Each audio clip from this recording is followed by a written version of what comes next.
भाई अगर ते गांव ती दूर कटे भणवाने गया हो तो एक बात को ध्यान रखजो कि दुश्मन की बात पर विश्वास कर लीजो पर घरवाला की बात पर विश्वास मत करजो। ते बात नहीं मानोगा, घरवाला को मार पे फोन आयो, बोलो बेटा घरे आई जा, छोरी वाला देखवा नहीं रहा थारी सगाई करांगा। तो विश्वास नहीं करोगा, मैं 1 से 1.5 घंटा में घरे आई गयो। आज 8 दिन वही गया है, मारपन गाँव कटाड़िया, चढ़ा कटाड़िया, हुकलो तक भरायो। साला ये दुख का खत्म नहीं होता बे।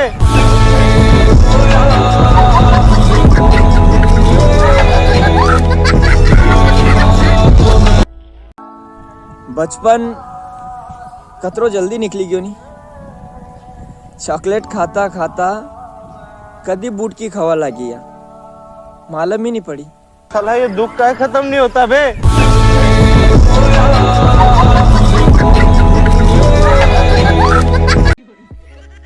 कि मेरी मोहब्बत को बस इतना मुकाम चाहिए, कि मेरी मोहब्बत को बस इतना मुकाम चाहिए, जब भी तुम मुझसे मिलने आए बस आसपास वागर खाई या रुकड़ा होना चाहिए।